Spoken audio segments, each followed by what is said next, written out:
My sister banned photos of a dead mother and forced 3 grieving children to call her Mom just to unlock a $5 million trust fund, and I helped her do it.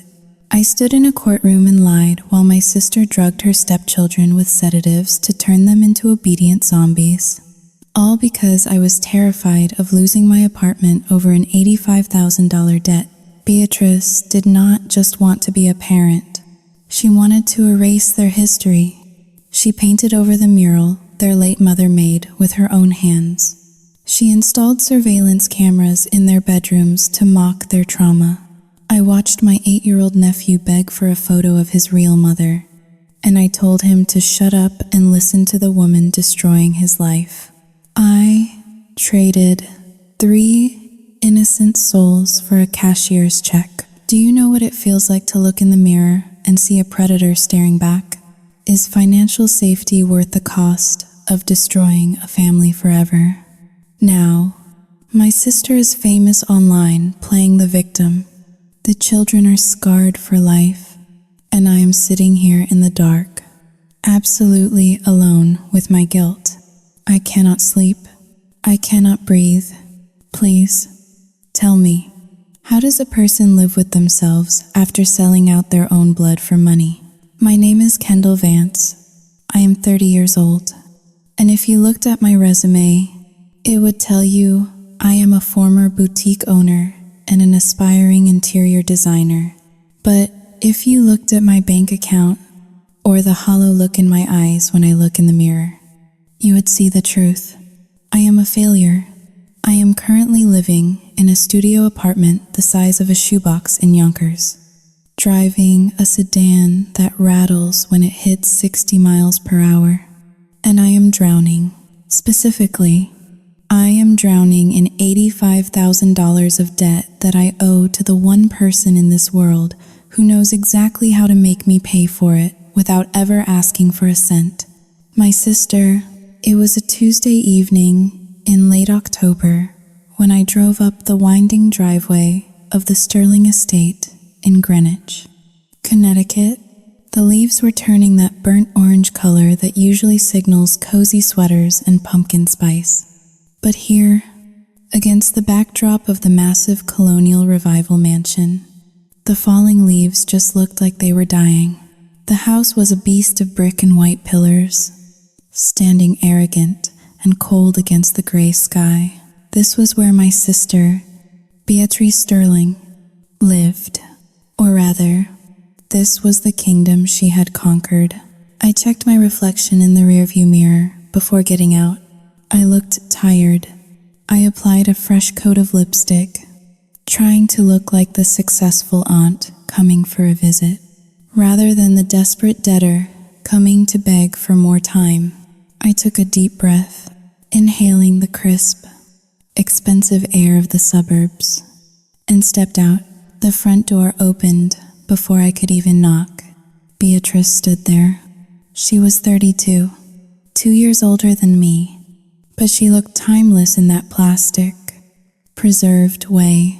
Her blonde hair was pulled back in a chignon so tight it pulled the skin of her face taut. She was wearing a cashmere cardigan that probably cost more than my car. And her smile was perfect, too perfect. It did not reach her eyes. "You are late, Kendall," she said softly, stepping aside to let me in. Her voice was like silk wrapped around a razor blade. Traffic on I-95 was a nightmare. I lead. I had actually been sitting in a parking lot for 20 minutes, hyperventilating. The house smelled of lemon verbena and old money. The foyer was grand, with a marble floor that clicked sharply under my heels. But there was something missing. It was quiet. Too quiet for a house with 3 children. The photos on the hallway table caught my eye. They were all new. Professional studio portraits of Beatrice and Arthur. Or Beatrice alone. Or the 3 kids looking stiff and uncomfortable in matching beige outfits. There was not a single trace of Sarah, Arthur's late wife, who had passed away only 2 years ago. It was as if she had never existed. We went into the dining room. Arthur Sterling was already seated at the head of the table. He was 45, a man who used to have a booming laugh and a bright presence. But now he looked like a ghost haunting his own furniture. He offered me a weak smile. "Good to see you, Kendall," Arthur said, his voice barely rising above a whisper. The 3 children were seated in a row. Mia, 15, sat with her arms crossed, staring at her empty plate with a look of pure venom. Ethan, 12, was nervously folding his napkin into tiny squares, and little Leo, only 8 years old, looked small and terrified in his chair. Beatrice glided to her seat opposite Arthur. "Dinner is served," she announced. The housekeeper brought out plates of roasted chicken and steamed asparagus. It was healthy, organic, and completely joyless. We ate in silence. The only sound was the scraping of silverware against china. I tried to make conversation. "So, Mia, how is the soccer team doing this season?" I asked, trying to sound cheerful. Mia looked up, her eyes flashing. "I kid. Beatrice said it takes too much time away from my studies." I looked at my sister. Beatrice dabbed her mouth with a linen napkin and smiled. "We are focusing on academic excellence this year. Kendall, sports are a distraction. Besides, Mia was getting too aggressive on the field. It is not ladylike." I felt a knot form in my stomach. Mia loved soccer. It was the one thing that helped her cope when her mother died. But I said nothing. I just nodded and took a bite of the dried chicken. Inside my head, a voice screamed at me to challenge her, to say that stripping a teenager of her passion is cruel. But then I thought about the $85,000. I thought about the promissory note with my signature on it that Beatrice kept in her safe. If I angered her, she could call in the loan tomorrow. I would be bankrupt. So I swallowed the chicken and my pride. The tension in the room shifted when the housekeeper cleared the plates and brought out dessert. It was a chocolate lava cake. Leo's eyes lit up. It was the first spark of life I had seen in him all evening. Beatrice stood up and began to serve. She placed a plate in front of Arthur, then me, then Mia, and finally Ethan. She held the last plate in her hand, hovering just behind Leo. The smell of warm chocolate filled the room, rich and inviting. Leo reached for his spoon, his eyes fixed on the plate in Beatrice's hand. Beatrice trilled, pulling the plate back slightly. "What do we say?" "Leo?" Leo froze. He looked down at his lap. "Please?" he whispered. Beatrice let out a short, hollow laugh. "No, silly. You know the rule. We discussed this. We are a family, and in a family, we use proper titles." The room temperature seemed to drop 10 degrees. Arthur stared at his wine glass, refusing to look up. Mia gripped the edge of the table so hard her knuckles turned white. Leo's lip trembled. "I want my dessert, please." Beatrice leaned down, her face inches from his ear. She spoke softly, but in the silence of the room, every word was amplified. "I spent all afternoon making this for you, Leo, because I love you, because I care for you. All I want is a little respect. Just say it. Call me Mom." The silence that followed was deafening. I watched the little boy struggle. He was 8 years old. He still had nightmares about the hospital machines that beeped when his real mother died. "She is not my mom," Leo whispered, a tear rolling down his cheek. "My mom is in heaven." Beatrice straightened up instantly. Her face went cold. The mask of the loving stepmother vanished, replaced by something hard and ugly. She walked over to the trash can in the corner of the room. With a deliberate, casual motion, she tilted the plate and scraped the chocolate lava cake into the garbage. "Oops," she said, her voice devoid of emotion. "I guess you are not hungry then." Leo burst into tears. It was a heartbreaking, guttural sound. But Saoyuting Haoling, 2 is greater than Mom used to make me cake. "I want my mom." Beatrice turned back to the table, wiping a speck of chocolate from her thumb. "That is enough. Leo, stop the theatrics. Your mother is dead. She is in the ground. Dead people do not bake cakes. I am the only one here who feeds you." The cruelty of the statement hung in the air like toxic smoke. Arthur flinched, but he did not speak. He took a long sip of wine, drowning his spine along with his grief. Mia stood up, her chair scraping loudly against the floor. "You are a monster," she screamed. "Sit down." "Mia," Beatrice snapped, slamming her hand on the table. "Arthur, control your daughter. She is having another episode." Arthur looked up wearily. "Mia, please, just sit down. Do not upset Beatrice. She is only trying to unite the family." I sat there, frozen. My heart was pounding against my ribs. This was abuse, pure and simple. This was psychological torture inflicted on a grieving child. I looked at Leo, who was sobbing into his hands. I looked at Beatrice, who was calmly eating a forkful of cake as if nothing had happened. And then Beatrice looked at me, her blue eyes bored into mine. It was a look of challenge. She knew I was disgusted. She knew I wanted to scream. But she also knew about the debt. She raised an eyebrow, a silent communication that said, "Go ahead, Kendall, be the hero, save them, and see what happens to your life." I felt bile rise in my throat. I turned to Leo. My voice shook as I spoke, betraying my own cowardice. "Leo, honey," I said, hating every syllable that left my mouth. "Just Saoyuting Haoling. 2 is greater than just do as she asks. It is just a word. Please." "For me?" Leo looked up at me. His eyes were red and swollen, but the look in them was not sadness anymore. It was betrayal. He had looked to me for safety, and I had pushed him toward the wolf. He wiped his nose on his sleeve, sniffled, and looked at Beatrice.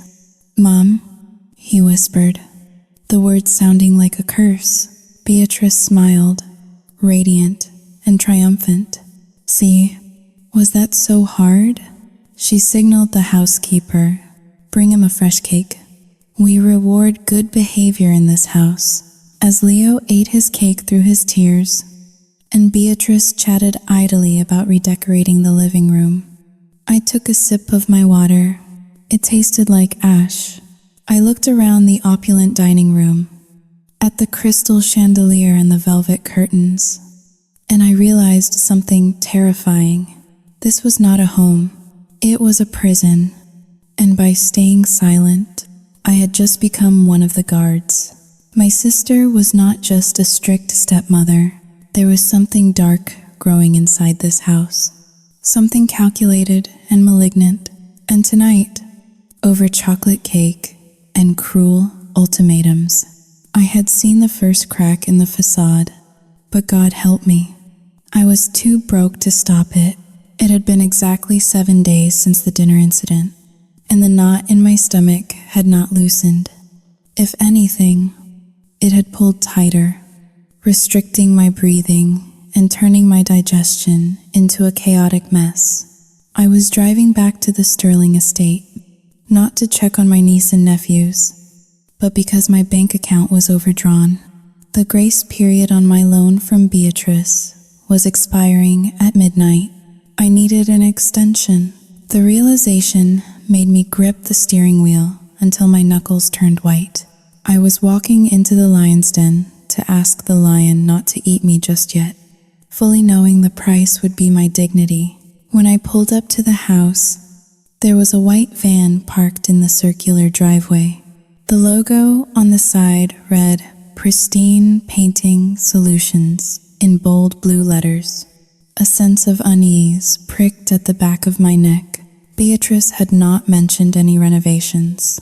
The house was already immaculate, a museum of modern luxury where dust dared not settle. I walked up the front steps, and the front door was unlocked.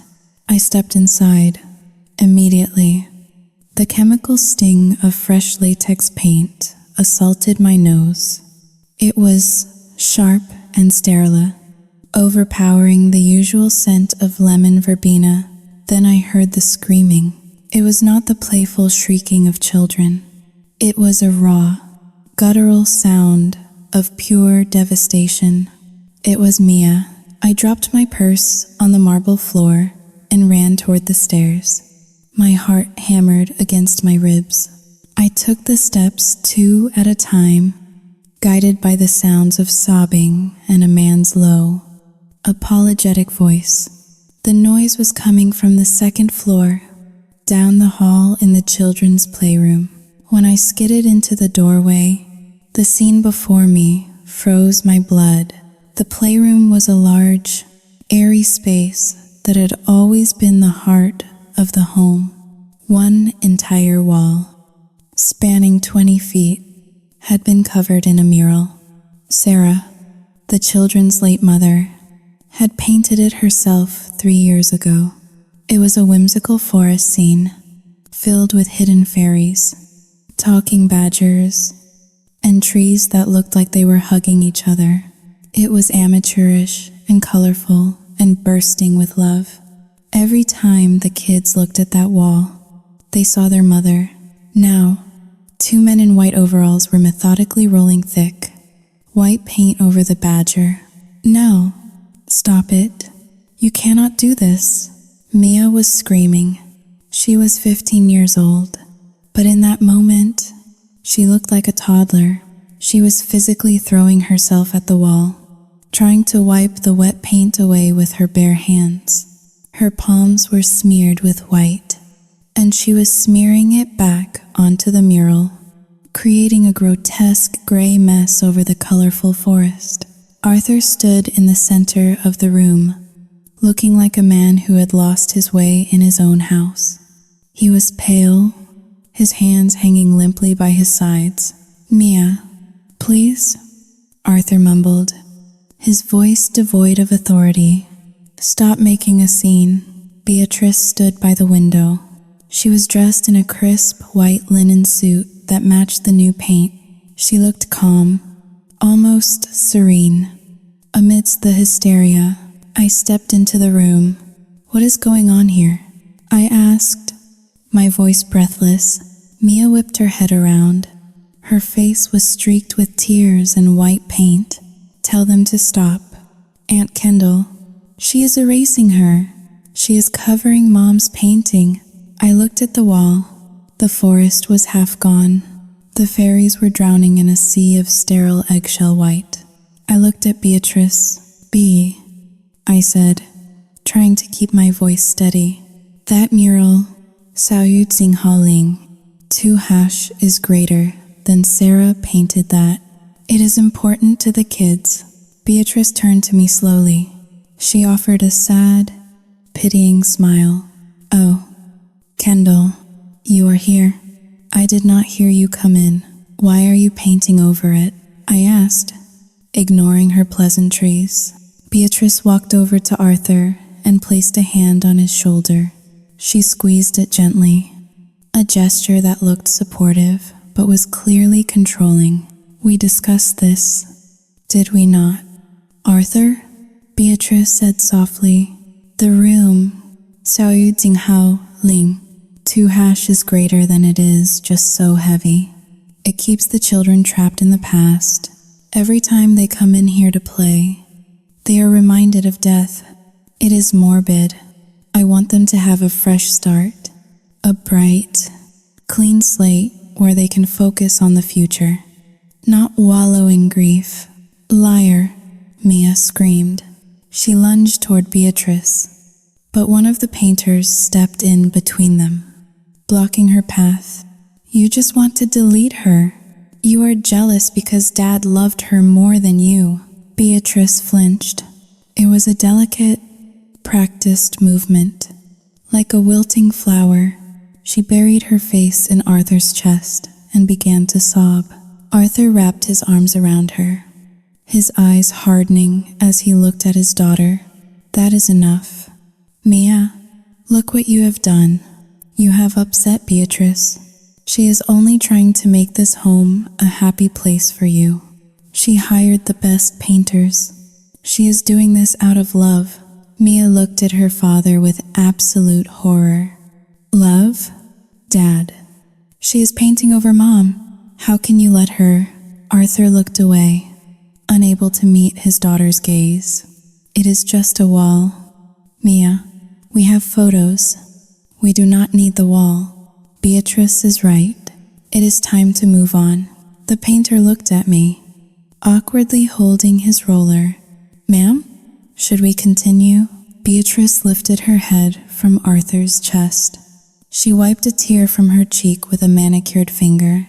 Yes, please, finish the job. We cannot leave it half done. It looks messy. No, Mia wailed. She sank to her knees, burying her face in her paint-stained hands. I stood there, paralyzed. My mind screamed at me to grab the paint roller and throw it out the window. I wanted to shake Arthur until his spine grew back. But then I remembered why I was here. The loan, the debt. If I caused a scene now, if I sided with Mia, Beatrice would destroy me. She held my financial life in her hand, and she was squeezing it, so I did nothing. I watched as the painter dipped his roller into the tray. I watched as he lifted it to the wall. With a wet, sticky sound, he rolled a thick layer of white over the last remaining tree of the forest. The colors vanished. The memory was suffocated under a layer of corporate blandness. Mia's sobbing turned into a low, defeated whimper. Arthur kept patting Beatrice's back, whispering apologies to his wife for his daughter's behavior. And then it happened. Arthur bent down to kiss the top of Beatrice's head, whispering something about her being a saint for putting up with this. Beatrice hugged him back tight, but over his shoulder, her eyes met mine. Her face was dry. The tears had stopped instantly. She stared at me, and then the corner of her mouth twitched. It was not a smile of happiness. It was a smirk, a cold, predatory smirk that lasted for less than a second. In that fleeting moment, I saw the truth that Arthur was too blind to see. This had nothing to do with interior design. It had nothing to do with helping the children move on. This was an act of territorial dominance. Beatrice was urinating on the memory of the dead wife to mark her turf. She enjoyed Mia's pain. It fed her. Every tear Mia shed was fuel for Beatrice's ego. She looked at the white wall, then back at me, and her eyes sparkled with a terrifying message. I can erase anything I want, even you. I felt a chill run down my spine that had nothing to do with the air conditioning. 10 minutes later, the room was silent. The painters were packing up. The wall was a blinding, perfect white. Mia had fled to her room. Beatrice led me downstairs to the kitchen as if nothing had happened. She poured 2 glasses of sparkling water with lemon. So, Beatrice said, her voice light and airy. You came to talk about the loan? I swallowed hard. My throat felt dry. Yes, I, 2 hash is greater than I need another extension. Just 3 months. Please. Beatrice took a sip of her water, watching me over the rim of the glass. 3 months is a long time. Kendall, Arthur and I have a lot of expenses right now. With the redecorating and the children's therapy. Sorry, Jinghao Ling. Jinghao, Dayu. I beg you. I whispered. I looked down at the granite countertop, unable to look her in the eye. After what I had just witnessed, Beatrice set her glass down. She reached out and touched my hand. Her skin was cool. Of course I will help you, she said sweetly. You are my sister. I would never let you go under. I let out a breath I did not know I was holding. Thank you, B. Thank you. But, she added, her fingers tightening slightly around my hand. I am worried about the children, especially Mia. You saw how unstable she is. She is delusional. Kendall, violent. Even, I froze. Mia was not violent. She was heartbroken. Beatrice leaned in closer. I need you to help me with them. Arthur is too soft. They need to understand that I am their mother now. If you visit, you need to reinforce that. No more indulging their fantasies about Sarah. We are a united front. Do you understand? The implication was clear. I own you. If you want the money, you take my side. You help me break them. I thought of the white wall upstairs. I thought of Mia's paint-stained hands. I felt like a criminal.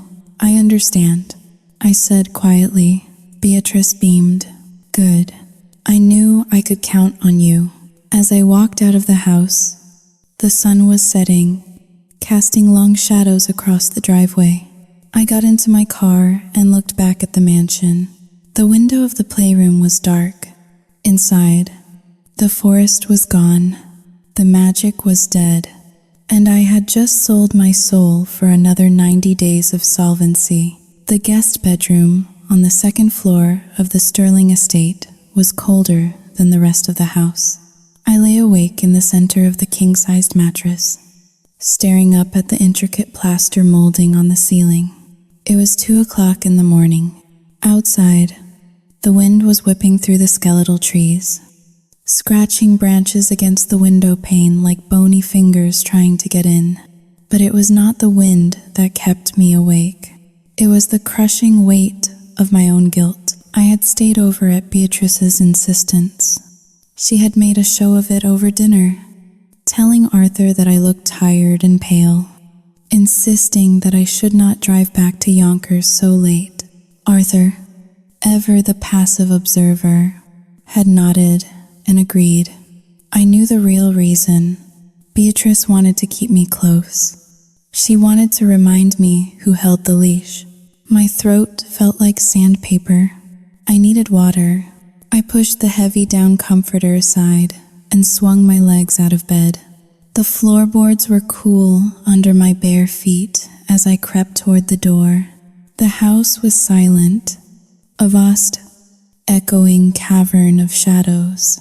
I opened the bedroom door inches at a time, wincing as the hinges gave a soft groan. The hallway was bathed in the pale, blue light of the moon filtering through the skylight.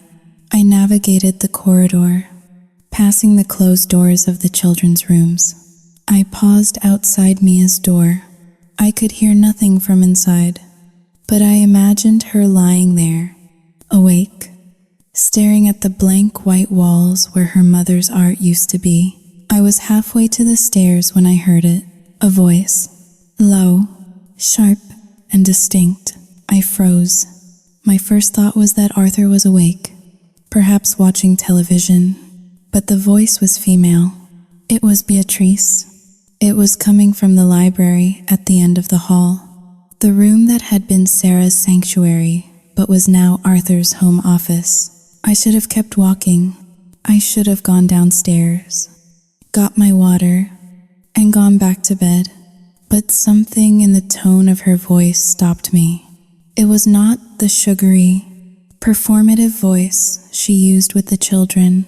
It was not the seductive, whimpering voice she used with Arthur. It was cold. It was business. I took a step closer to the library door, which was cracked open just a sliver. A beam of golden lamplight sliced across the dark hallway floor. I understand the timeline. Mr. Henderson, Beatrice said. Her voice was crystal clear. I pressed my back against the wall, holding my breath. Mr. Henderson, that was Arthur's family lawyer. Why was she talking to him at 2 a.m?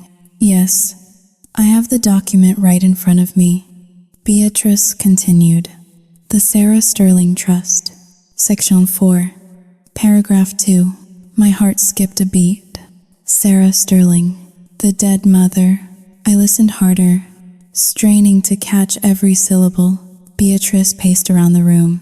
I could hear the rhythmic click of her heels on the hardwood. The clause states that the trust fund, totaling $5 million, is to be released to the children upon their 21st birthdays. However, there is an acceleration clause. If Arthur remarries and the children are living in a, quote, stable and nurturing environment under the guardianship of the new spouse for a period of 6 months, the trustee has the discretion to release the funds early for their education and welfare. She paused, listening to the person on the other end. Yes, I know that, Beatrice snapped, her voice dropping an octave. The problem is the word, stable. The trustee is watching us. If the children are acting out, if they are hostile, the money stays locked up. $5 million, sitting there, while I am forced to play nanny to 3 ungrateful brats. I covered my mouth with my hand to stifle a gasp. It was never about love. It was never about wanting a family. It was $5 million. She needed the children to be happy, or at least to appear happy, so she could unlock the vault. But that is why I am calling you, Beatrice said, her voice turning smoother, more dangerous. The current plan is not working. They are too loyal to the dead woman. We need to pivot. What if Xiao Yu Jinghao Ling 2 hash is greater than what if the children are not capable of determining their own happiness? Xiao Yu Jinghao Ling 2 dièse est supérieur à silence. What I mean is, Beatrice continued, if I can prove they are mentally unstable, suffering from severe emotional trauma due to their mother's death, then their objections to me would not matter legally. Would they? If I obtain full medical guardianship because Arthur is too grief-stricken to make difficult decisions, I would control the assets on their behalf. She let out a low, chilling laugh. Exactly. Radical attachment disorder. Oppositional defiant disorder. If we have a diagnosis, we have control. I have a doctor coming in next week. A friend of mine. He will write whatever we need. I felt like I was going to vomit. The hallway spun around me. This was not just greed. This was a conspiracy. She was planning to label these grieving children as mentally ill, drug them, and strip them of their agency, all to get her hands on their inheritance. Beatrice suddenly stopped talking. I heard the sound of liquid being poured into a glass. Send the revised petition to my personal email, not the joint account, she said. Good night, Mr. Henderson. I heard the phone beep. Then, the sound of a chair scraping back. She was coming out. Panic surged through me. If she found me here, listening, I did not know what she would do, but I knew it would be bad. I looked around wildly. The guest room was too far. The only hiding spot was the linen closet 3 feet away. I threw the closet door open and squeezed myself inside, pulling it shut just as the library door swung open. I peered through the slats of the closet door. Beatrice stepped into the hallway. She was wearing a silk robe that shimmered in the moonlight. She held a glass of scotch in one hand. She looked down the hall. toward the children's rooms, and her face was a mask of pure contempt. She took a sip of the drink, then turned and walked toward the master bedroom on the opposite side of the wing. I waited until I heard her bedroom door click shut. Then I waited another full minute, counting the seconds by the thumping of my own heart. 1, 2, 3. When I finally stepped out of the closet, my legs were shaking so hard I could barely stand. I knew I should go back to bed. I knew I had heard enough, but a morbid curiosity, a desperate need to know the full extent of the horror, pulled me toward the library. I needed proof. If I was going to believe that my own sister was a monster, I needed to see the blueprints of her destruction. I slipped into the library. The room smelled of old paper and the lingering scent of Beatrice's heavy perfume. The desk lamp was still on, casting a pool of yellow light over the mahogany surface. I walked around the desk. There, sitting next to the landline phone, was a black leather notebook. It was not Arthur's. Arthur used digital calendars. This was Beatrice's handwriting. Sao Yu Jing Hao Ling. 2 hashes greater than I opened it. The first few pages were mundane. Wedding plans, catering lists, flower arrangements. But then, the tone changed. The headers became calculated. Page 20. Objective. The trust. My hands trembled as I turned the page. Phase 1. Erasure. Remove all physical triggers of the predecessor, specifically photos, clothes, and art. Replace with neutral or new family imagery. Force psychological reset. Phase 2. Pathologize. Document all outbursts. Agitate Mia to provoke aggression. Record reactions. Introduce medication to manage symptoms. Isolate from extended family. As grandparents are a threat. Phase 3. Total control. File for incompetence regarding Arthur. Use his depression against him. Secure sole legal guardianship of minors. Access trust fund for medical expenses and home improvements. I stared at the words. The ink was black and sharp. There was no emotion in the handwriting, just cold, hard planning. She had written agitate Mia as casually as one would write buy milk. She was deliberately provoking a 15-year-old girl to create evidence of mental instability. The painting of the wall. It was not an aesthetic choice. It was a tactical strike. She wanted Mia to scream. She wanted Mia to fight. She needed a show for the audience. And the audience was the legal system. And Arthur. File for incompetence. She was going to destroy her own husband, the man she claimed to love, just to get the power of attorney. I felt a tear slide down my cheek, hot and stinging. I looked at the notebook one last time, burning the image into my brain. I wanted to steal it. I wanted to run out of the house and drive straight to the police station. But then I thought about the police. What would they say? A stepmother keeping a journal? A wife worried about her stepchildren's behavior? Without context. Without the recording of the phone call. This was just a notebook. And Beatrice. Sao Yu Jing Hao Ling. 2 hash is greater than Beatrice could spin anything. She would say it was her therapy journal. She would say I was the unstable one. She would pull out the promissory note I signed. She would destroy me before I even opened my mouth. I closed the notebook and placed it exactly where I found it, lining up the edge with the corner of the phone base. I backed out of the room, careful not to make a sound. The house felt different now. It was no longer just a cold mansion. It was a crime scene. Every shadow seemed to hide a trap. Every silence felt like a threat. I made it back to the guest room and crawled under the covers. But I did not close my eyes.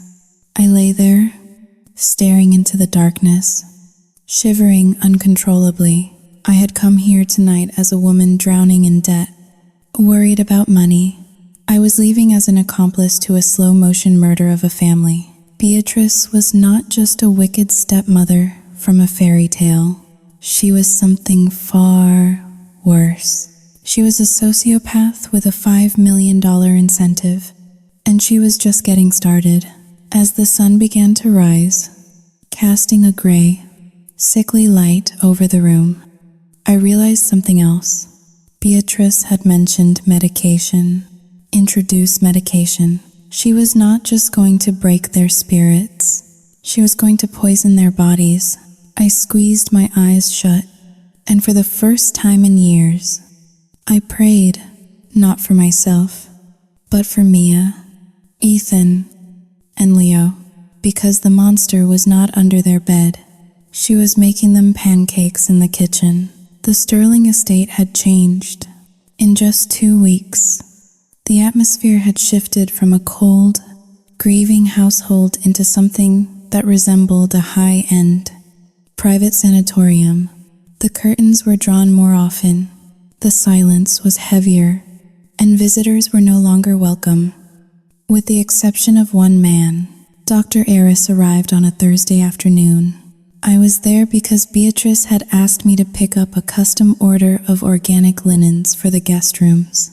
A chore she framed as a favor, but we both knew was a test of my obedience.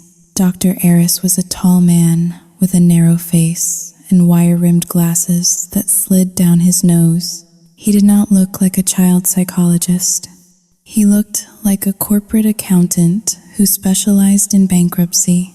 He was an old college friend of Beatrice, a fact she mentioned casually to Arthur, framing it as a blessing that such a prestigious specialist could make a house call. I sat in the living room, pretending to read a magazine, while the consultation took place in the library. Arthur was there, looking more haggard than usual. Beatrice sat next to him, her hand resting protectively on his knee. When the double doors finally opened, the verdict was delivered. It is a classic case, Dr. Aris said, wiping his glasses with a silk handkerchief. He spoke to Arthur, but his eyes flickered toward Beatrice. Reactive attachment disorder, or HAD. It is very common in children who have experienced sudden trauma and a disruption in the primary caregiving bond. Arthur rubbed his temples, but all three of them, even Leo, especially Leo. The doctor nodded gravely. The refusal to accept Beatrice as a maternal figure, the outbursts, the idealization of the deceased parent. Xiao Yu Jing Hao Ling. 2 hash is greater than. These are all symptoms. If left untreated, they can develop into antisocial personality disorders, violence, delinquency. We need to intervene now. Arthur, before it is too late, I watched from the sofa. I saw the way Beatrice squeezed Arthur's knee at the word violence. She was planting the seeds of fear in fertile ground. Arthur was terrified of failing his children, and she was twisting that fear to convince him that his children were failing him. So, what do we do? Arthur asked, his voice cracking. We start a regimen, Beatrice interjected smoothly. Dr. Aris suggests a mild pharmacological intervention, just to help stabilize their moods, to lower the resistance so the therapy can actually work. Arthur hesitated. Medication? They are just kids. Mia is only 15. Dr. Aris stepped in. Think of it as a bridge. Arthur, we just need to calm the storm inside their heads. It is a low-dose mood stabilizer, perfectly safe. It will help them sleep. It will help them listen. I looked at the doctor's bag. I wondered if he had written the prescription before he even met the children. The notebook I had seen in the library burned in my memory. Phase 2. Pathologize. That evening, the family gathered for dinner. The tension was palpable. Mia sat with her arms crossed, staring at the wall where a new, generic landscape painting now hung, covering the spot where her mother's photos used to be. Beatrice was cheerful. She moved around the table with the grace of a hostess at a gala. After the main course was cleared, she returned from the kitchen carrying a small silver tray. On it were 3 small plastic cups. Inside each cup was a single, oblong blue pill. She placed a cup in front of Leo, then Ethan, then Mia. Vitamin time, Beatrice chirped. Dr. Aris says these will help you focus in school and sleep better at night. Leo looked at the pill. It smells funny. It is just a supplement. Honey, Beatrice said, drink it with your juice. Leo, obedient and tired, put the pill in his mouth and swallowed. Ethan followed suit, mostly because he wanted to get back to his video games. But Mia stared at the blue pill. She picked it up, examining it under the chandelier light. This is not a vitamin, she said, her voice hard. I looked this up. Dr. Aris is a psychiatrist, not a pediatrician. What is this? Xanax? Valium? Beatrice Sihil. A sound of infinite patience. Do not be dramatic. Mia, it is a mood stabilizer to help with your howling. 2 dièse est supérieur à épisode. My episodes? Mia stood up, her chair screeching back. You mean my grief? You are drugging us because we are sad about Mom? Mia, Arthur said, his voice weary. Please. The doctor said this would happen. This paranoia is part of the disorder. Paranoia? Mia turned to her father, her eyes wide with disbelief. Dad, look at her. She is erasing Mom. She destroyed the mural. Now she is feeding us pills. She is trying to turn us into zombies so she can control us. Arthur slammed his hand on the table. That is enough. The room went silent. Arthur never yelled. His face was red, the veins in his neck bulging. I am sick of the fighting. Mia, Arthur said, his voice trembling with a mix of anger and exhaustion. Beatrice has done nothing but try to love you. She has brought in experts. She is trying to heal this family, and you treat her like a criminal. I will not have it. You take that medicine, and you show her some respect. Mia looked at her father as if he had just slapped her. The betrayal in her eyes was absolute. She looked at me, pleading silently. Help me, Aunt Kendall. Tell him. I gripped the stem of my wineglass. My heart hammered against my ribs. I knew what those pills were for. I knew this was the stabilization Beatrice had planned. I opened my mouth to speak. Beatrice cleared her throat. It was a soft sound, but it carried the weight of a sledgehammer. She looked at me, her gaze dropping meaningfully to my handbag, where my car keys and my financial freedom resided. I looked at Mia. I looked at the $85,000 of debt that hung over my head like a guillotine. Mia, I said, my voice barely a whisper. Maybe. 2# is greater than maybe you should just listen to your father. He wants what is best for you. Mia's face crumbled. The fight went out of her instantly. She realized she was alone.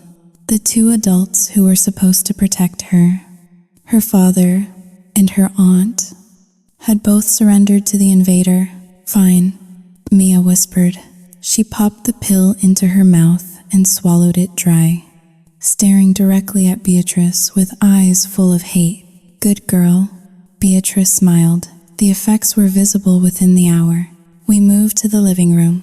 Usually, the house would be filled with the noise of arguments or the television. Tonight, it was eerily quiet. Leo was on the floor with his coloring book, but his hand moved slowly.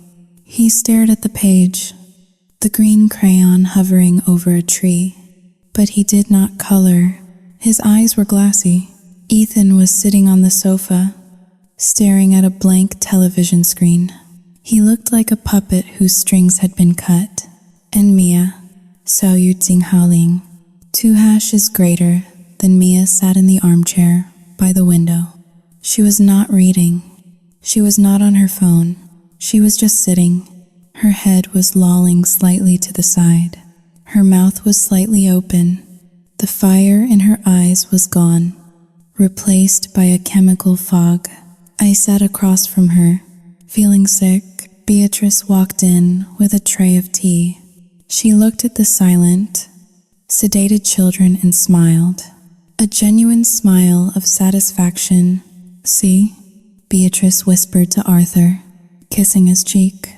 "So peaceful. They are finally relaxed. The healing is starting." Arthur looked at his children. He looked unsure for a moment, seeing the unnatural stillness in their bodies. But then he looked at Beatrice, who was beaming at him with adoration. He chose the lie. "You were right, B," he said, exhaling a long breath. "Thank you." I stood up. I could not watch this anymore. "I have to go," I said abruptly. Beatrice walked me to the door. As I put on my coat, she leaned in close to give me a hug. Her body was warm, but her whisper was ice cold. "You did good today. Kendall, I appreciate your support. The check for your next month's rent is in the mail." I walked out into the cold night air. I got into my car and gripped the steering wheel. I looked back at the house. The lights were on, warm and inviting from the outside. But inside, 3 children were trapped in a chemical prison, their minds slowly being wrapped in cotton wool. I started the engine. As I drove away, I told myself a lie to stop the screaming in my head. At least they are not hurting anymore. I thought, at least the house is quiet. Maybe Beatrice is right. Maybe it is better this way. But as I drove down the dark highway, the image of Mia's dead, glassy eyes haunted me in the rearview mirror. I was no longer just a witness. I was an enabler, and the price of my silence was 3 blue pills. The transformation of the Sterling estate was now complete. It was no longer a home. It was a high-security facility masquerading as a suburban mansion.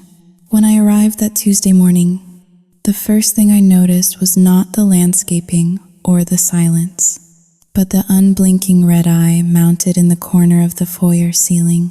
It was a small and sleek camera, swiveling silently on a motorized axis. It followed me as I took off my coat. I felt a shiver of violation crawl up my spine. I found Beatrice in the kitchen, chopping vegetables with the precision of a surgeon. She did not look up when I entered. Beside her, on the marble island, an iPad was propped up. The screen displayed a grid of 4 live video feeds. "Beatrice," I said, staring at the screen. "What is this?" She looked up, smiling that tight. Porcelain smile. "Safety. Kendall, Dr. Eris is concerned about the side effects of the medication. He said the children might experience sleepwalking or night terrors. I need to be able to monitor them 24 hours a day. It is for their own protection." I looked closer at the screen. The cameras were everywhere. One in the playroom, one in the hallway, and terrifyingly, one inside each of the children's bedrooms. I saw Mia on the screen, lying on her bed, staring at the ceiling. The camera was positioned high, capturing the entire room. There was no privacy. There was no escape. "This feels Sao Yu Ting Haoling. 2# is greater than extreme." I ventured carefully. "Do they know they are being watched?" Beatrice laughed, a sharp sound like glass breaking. "Of course not. If they knew, They would perform for the camera. I need authentic behavior. I need to catch the episodes as they happen. I turned away, feeling sick. This was a panopticon. She was manufacturing a reality show where she was the director, editor, and warden. I went upstairs, ostensibly to bring Mia some laundry.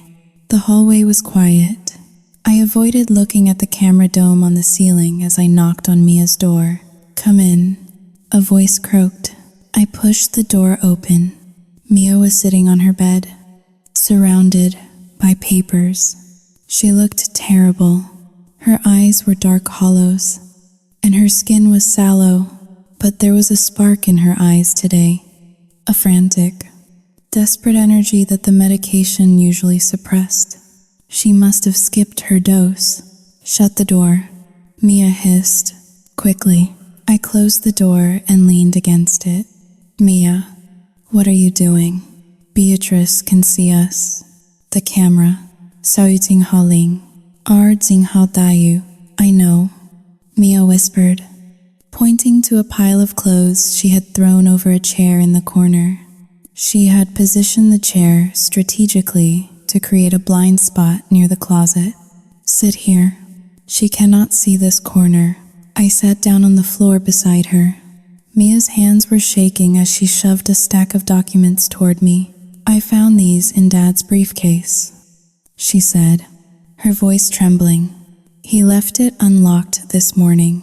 Look at what she is making him sign." I picked up the papers. They were legal drafts, heavy with jargon, but the titles were clear enough to stop my heart. Petition for sole legal custody and guardianship. Subject: Mia Sterling, Ethan Sterling, Leo Sterling. That was bad enough. But the next document was worse. Affidavit of incapacity. Subject: Arthur Sterling. I read the text, my breath catching in my throat. The document claimed that Arthur Sterling was suffering from severe clinical depression and was mentally unfit to make financial or legal decisions for his family. It cited his inability to manage the household and emotional volatility as grounds for transferring power of attorney to his wife, Beatrice Sterling. "She is going to take us, Aunt Kendall," Mia whispered, tears streaming down her face. "She is not just trying to adopt us. She is trying to declare Dad crazy. If she signs this, and if Dad signs this, Sayusing Haling, 2# is greater than she gets everything. The money, the house, us." I stared at the paper. It was a coup. A bloodless, paper-based coup. Beatrice was gaslighting Arthur into believing he was broken so she could take the wheel. "We have to tell him," Mia said, gripping my arm.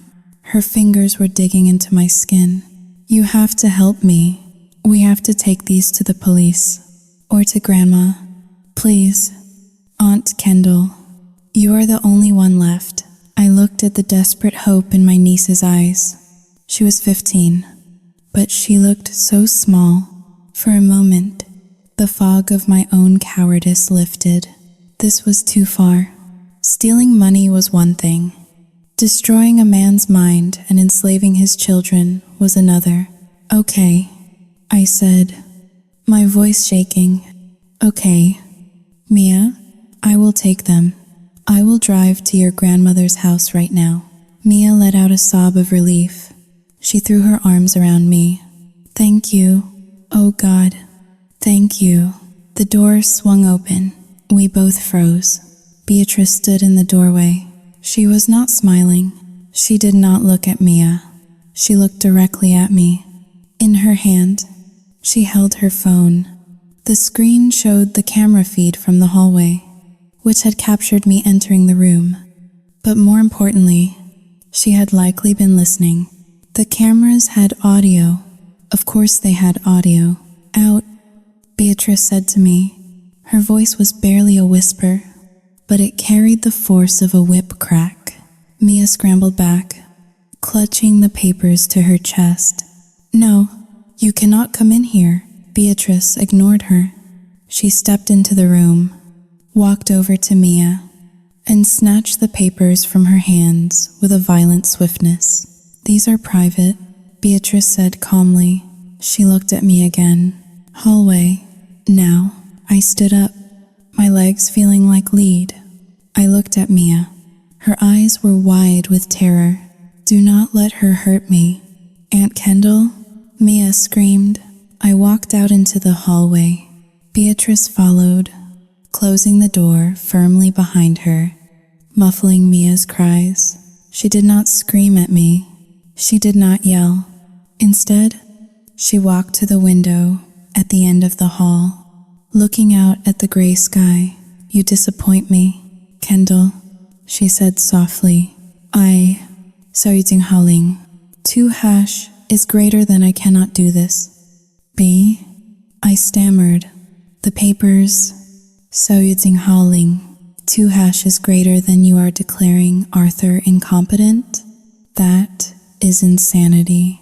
He is grieving, not crazy." Beatrice turned to face me.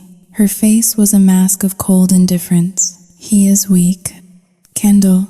Weak men ruin families. I am saving this family, and I am securing the future.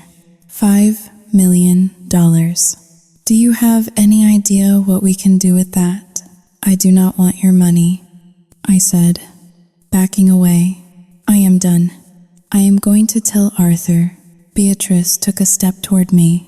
The air in the hallway seemed to drop 20 degrees. "Are you?" she asked. "And tell him what?" "That you have been spying on his wife. That you are the one who has been borrowing money from us for years because you are a failed businesswoman who cannot pay her own rent. I will pay you back," I said weakly. Beatrice laughed. It was a dry, humorless sound. "With what? You have $300 in your checking account."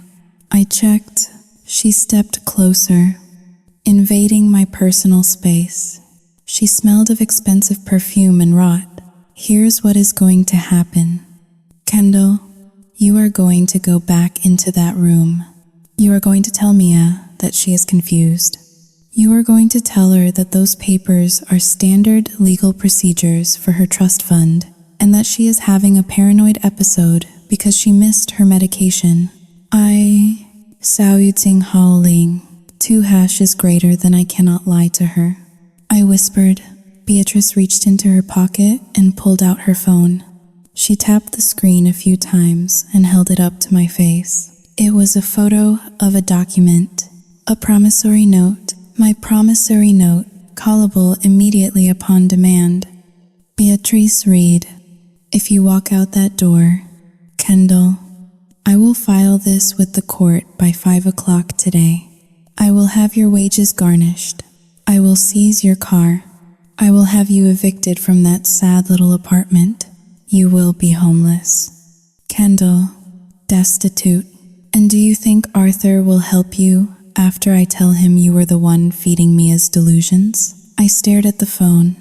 My life, my pathetic, fragile little life, was on that screen. I was 30 years old. I was terrified of being poor.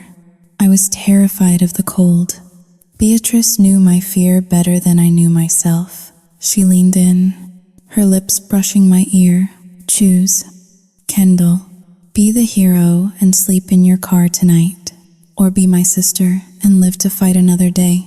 I looked at the closed door of Mia's room. I could hear her sobbing inside. "Help me, Aunt Kendall." I looked at Beatrice's cold, expectant eyes. I felt something break inside me. It was not a loud snap. It was a quiet, crumbling sensation, like a sandcastle dissolving in the tide. "Fine," I whispered. Beatrice smiled. It was terrifyingly genuine. "Good choice." She opened the door to Mia's room. Mia looked up, her face wet with tears, hope shining in her eyes like a beacon. "Aunt Kendall?" Mia asked. "Did you tell her? Are we going to Grandma's?" I stepped into the room. I could not look at her. I looked at the floor, at the pattern of the expensive Persian rug. "Mia," I said, my voice dead and monotone. "You are confused." Mia froze. "What?" I looked up, forcing myself to meet her gaze. The light in her eyes began to die, flickering out like a candle in a storm. "Those papers, Saoyuting Hao Ling. 2# is greater than they are, just for the trust fund." I lead. "Beatrice is trying to protect your money. You are Saoyuting Hao Ling. 2# is greater than you are having an episode. Mia, you need to take your medicine." Mia stared at me. Her mouth opened slightly, but no sound came out. She looked from me to Beatrice, and then back to me. The realization hit her with the force of a physical blow. "You are one of them," Mia whispered. "Saoyuting Hao Ling.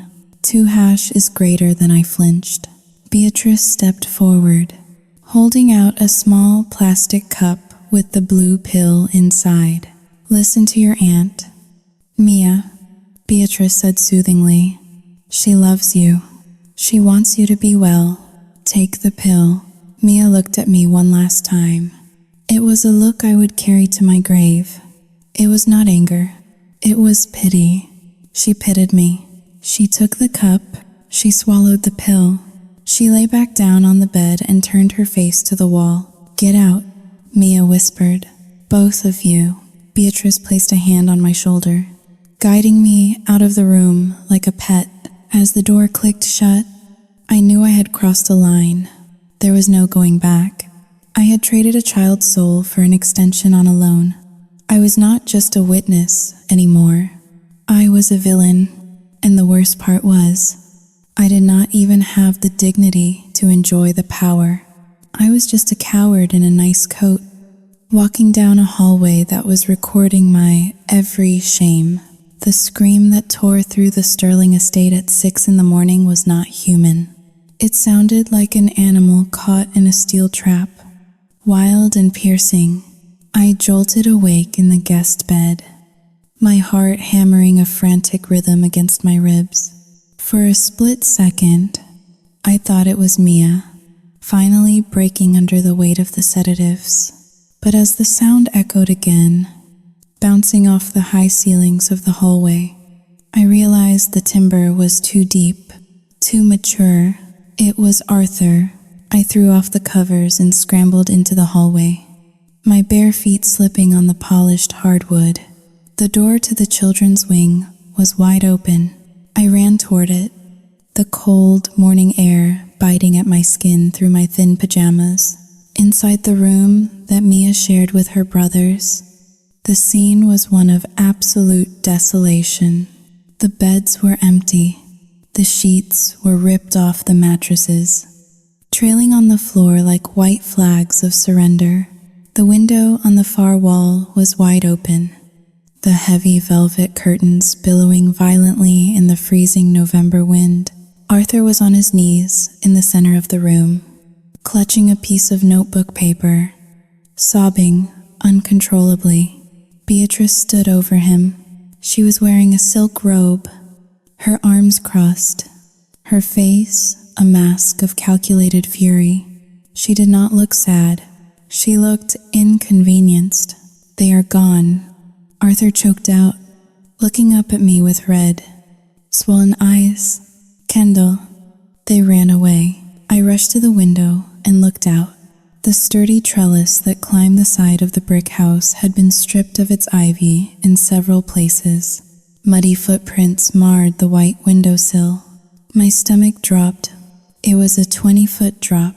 If they had slipped, Saoyi Jinghao Ling, R. Jinghao Dayu. Beatrice snatched the note from Arthur's hand. She read it aloud, her voice dripping with venom. "We cannot stay here.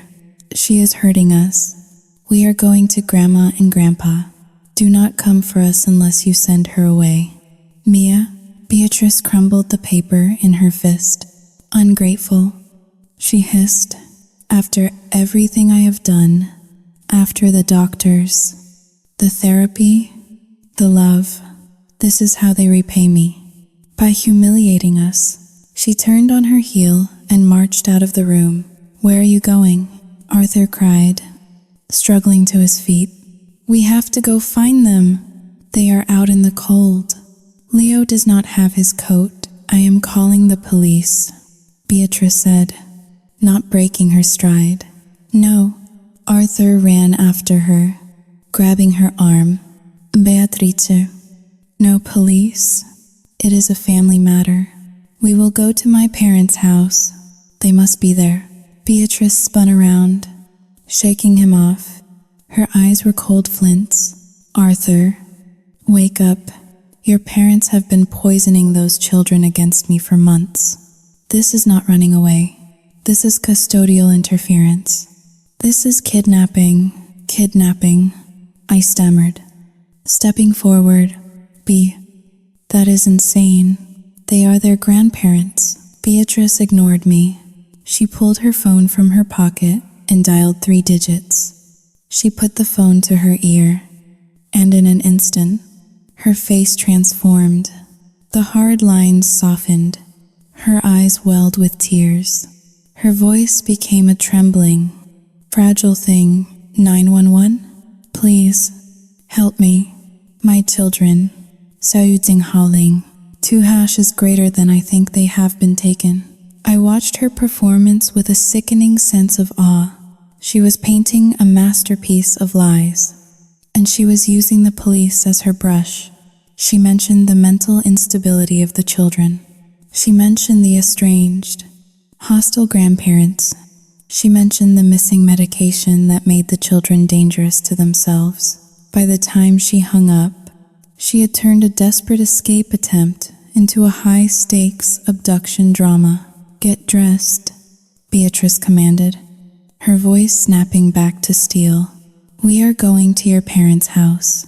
And Arthur, if you want to see your children again, you let me do the talking. You are too emotional to handle the authorities. The drive to the elder Sterling's house in the neighboring town took 20 minutes. It was the longest 20 minutes of my life. Beatrice drove the black SUV with white-knuckled precision. Arthur sat in the passenger seat, staring blankly out the window, mumbling to himself. I sat in the back, shivering, though the heat was blasted on high. As we turned the corner onto the quiet cul-de-sac where Robert and Eleanor Sterling lived, the scene was already chaotic. 2 police cruisers were parked on the lawn, their red and blue lights flashing silently, cutting through the gray morning fog. Beatrice parked the car and was out before the engine even died. She ran toward the officers, her arms outstretched, wailing, "My babies, are they here? Are they alive?" Arthur stumbled out after her, looking like a man walking to the gallows. I followed, keeping my head down, afraid to look at the house. I knew this house. It was warm and smelled of cinnamon and sawdust. It was where Sarah used to take the kids for Sunday brunch. Now, it looked like a crime scene. A police officer, a burly man with a thick mustache, stepped forward to intercept Beatrice. "Ma'am, please calm down. The children are inside. They are safe, thank God." Beatrice sobbed, collapsing against Arthur. She buried her face in his coat, but I saw her eyes scanning the scene, assessing the threats inside the house. The atmosphere was suffocating. Mia, Ethan, and Leo were huddled together on the living room sofa, wrapped in knitted blankets. Eleanor, their grandmother, stood in front of them like a lioness protecting her cubs. Robert, their grandfather, was arguing with another officer near the kitchen. When Mia saw us enter, she shrank back, pulling Leo tighter into her arms. "No," she screamed. "Do not let her near us." Beatrice let out a gasp of theatrical pain. Mia, honey, please. You are having an episode. You need your medicine. She is lying, Eleanor shouted, pointing a shaking finger at Beatrice. Officer, look at them. Look at my grandchildren. They are terrified. That woman is abusing them. She is drugging them. The officer looked from the hysterical grandmother to the weeping, well-dressed mother. He looked at Arthur, who was staring at the floor, unable to meet anyone's gaze. Sir, the officer addressed Arthur. Your parents claim the children fled due to abuse. These are serious allegations. Beatrice stepped in before Arthur could speak. She opened her purse and pulled out a thick folder. Her hands were steady. Officer, I understand how this looks, she said, her voice shaking just enough to sound brave. My in-laws have never accepted me. They have been trying to undermine our family since the day Sarah passed. But the truth is, Sao Jinghao Ling, Ar Jinghao Dayu. She handed the folder to the officer. The truth is, the children are suffering from severe reactive attachment disorder and paranoid delusions. We are currently under the care of Dr. Eris. Here are the diagnoses. Here are the prescriptions. And here, Sao Jinghao Ling, Ar Jinghao Dayu. She pulled out the paper I had seen yesterday, the one Arthur had supposedly signed. Here is the affidavit my husband filed just yesterday, detailing the grandparents' history of interference and emotional manipulation. We were about to file for a restraining order. They must have lured the children here. The officer opened the folder. He saw the official letterhead. He saw the medical jargon. He saw the signatures. I looked at Arthur. He had signed it. The man was so broken, so medicated by his own grief and Beatrice's influence, that he had signed his own parents away as enemies of the state. That is a lie, Robert roared, stepping forward. He was a 70-year-old man, frail but fierce. Arthur, tell them she is evil. Arthur looked up. His eyes were wet and empty.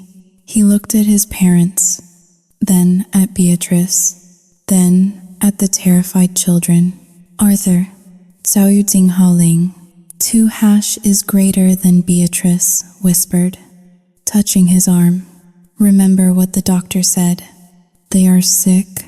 They need us to be strong. Arthur took a deep, shuddering breath. He looked at his father. Dad, please. You are making it worse. Mia needs her pills.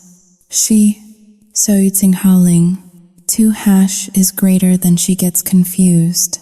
The silence that followed broke my heart into 1,000 jagged pieces. Mia let out a wail that sounded like her soul was being ripped out. Dad. No, she is the one. The officer closed the folder. He looked at Robert and Eleanor with a hardened expression. Mr. and Mistress Sterling, I am going to have to ask you to step aside. The parents have legal custody. You have no legal grounds to hold these children. But they are scared, Eleanor cried, grabbing the officer's sleeve. You cannot send them back there. Ma'am, do not make me arrest you for obstruction, the officer warned. Beatrice walked over to the sofa. The children recoiled as if she were a viper. Beatrice ignored their flinching. She reached out and grabbed Leo's hand. Her grip was tight, her fingernails digging into his small wrist. Come along. Leo, she said softly. Mommy is here. We are going home. No, Leo screamed, kicking his legs. Grandma. Robert lunged forward, but the second officer held him back. It was chaos. Screaming children, weeping grandparents, a father who looked like a hollow shell, and Beatrice, standing in the center of it all, Calm and victorious, I stood by the doorway. Useless. Eleanor's eyes met mine across the room.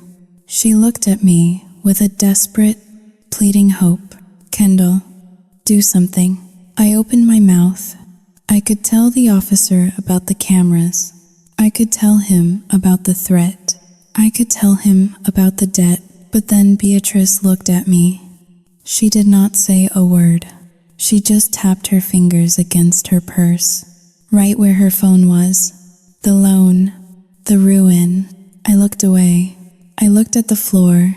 I am sorry, Eleanor. I mouthed silently. The police escorted the children out to the SUV. Mia fought them every step of the way, screaming until her voice was raw. Ethan was crying silently, tears streaming down his face. Leo had gone limp, dangling from the officer's arms like a rag doll. As we drove away, leaving the grandparents standing on their lawn, surrounded by police cars. The car was silent. Beatrice did not celebrate. She simply reached into the glove compartment and pulled out the bottle of blue pills. She handed 2 to Arthur. Take these, darling, she said. You have had a shock. Arthur took them without a word. Then she turned to the back seat. Mia was staring out the window. Defeated, Beatrice smiled at her reflection in the rearview mirror. Next time you try to run, Mia, I will not call the police, Beatrice said, her voice light and conversational. Next time, I will have you committed to the state facility. Dr. Ayres says they have padded rooms there. Do you understand? Mia did not answer. She just closed her eyes and leaned her head against the cold glass. I sat there, watching the gray landscape roll by. I realized then that the tragedy was not that the children had been caught. The tragedy was that they had been right. The monsters were real, and the law, the police, the doctors, the entire system designed to protect them, had just handed them back to the beast on a silver platter. We were not a family anymore. We were a hostage situation, and I was the one holding the gun. Just because I was too afraid to drop it. The silence in the Sterling estate was no longer just the absence of noise. It was a physical weight, heavy and suffocating, pressing down on every surface like a layer of invisible lead. 3 days had passed since the escape attempt, and the house had transformed from a prison into a tomb. The curtains were permanently drawn, blocking out the weak November sun. The thermostat was set to a chilling 65 degrees, a temperature Beatrice claimed kept the mind sharp and the bacteria at bay. But I knew it was just another way to make the children uncomfortable, to make them huddle under their blankets. Lethargic and compliant, I was sitting in the kitchen, nursing a cup of coffee that had gone cold an hour ago. My hands were trembling, a subtle vibration that traveled up my arms and settled in my chest as a permanent knot of anxiety. I was waiting. We were all waiting. The legal summons had arrived that morning. Robert and Eleanor Sterling, Arthur's parents, had filed for emergency custody, citing imminent danger and psychological abuse.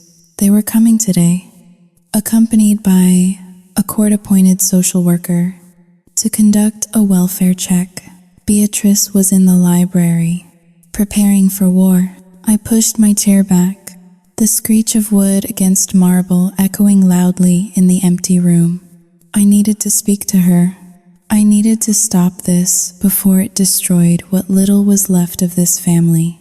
I walked down the hallway, passing the dining room where the table was set for a dinner no one would eat. I reached the library door and hesitated. I could hear the hum of the shredder from inside. I knocked once and entered. Beatrice was standing behind the massive mahogany desk. She looked impeccable, dressed in a navy blue power suit that made her look less like a mother and more like a politician facing a scandal. She was feeding papers into the shredder, watching with satisfaction as the machine chewed them into confetti. Beatrice, I said, my voice sounding thin in the large room. We need to talk. She did not look up. We are busy.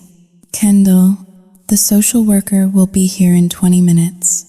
Make sure the children are dressed in their Sunday best, and check that Leo has washed his face. He has been crying again. It looks unsightly. Stop, I said. I took a step forward, my desperation giving me a momentary burst of courage. Just stop it. B, look at what you are doing. You are shredding documents. You have locked the children in their rooms. You are drugging them. This is not parenting. This is a hostage situation. Beatrice stopped the shredder. The sudden silence was jarring. She looked up slowly, her blue eyes icy and flat. Excuse me? She said softly. I walked over to the desk, placing my hands on the cool wood. Let them go. B, just let the grandparents take them. You do not even like kids. You hate them. Why are you fighting so hard for children you despise? Is the money really worth destroying 3 lives? Beatrice laughed. It was a low, dry sound that had no humor in it. She walked around the desk, closing the distance between us. Her heels clicked rhythmically on the hardwood floor. You think this is just about money?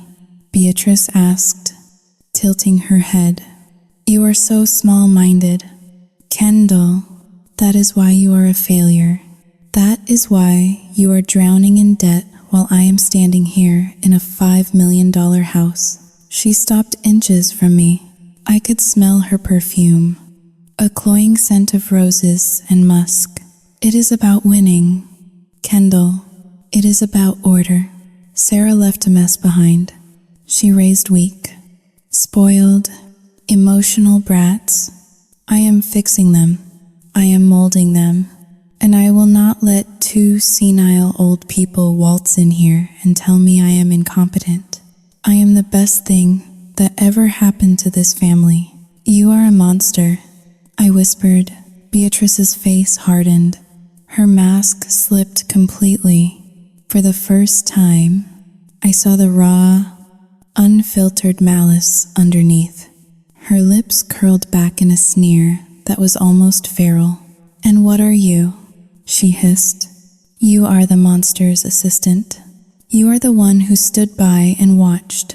You are the one who took my checks. Do not grow a conscience now. Kendall, it is too expensive for you. She reached into her pocket and pulled out her phone. She tapped the screen and held it up. It was a draft of a lawsuit. Beatrice Sterling versus Kendall Vance. The amount listed was $85,000, plus interest, plus legal fees. I want you to listen to me very carefully, Beatrice said, her voice dropping to a terrifying whisper. The social worker is coming. You are going to walk out there, and you are going to tell her that Arthur's parents are abusive.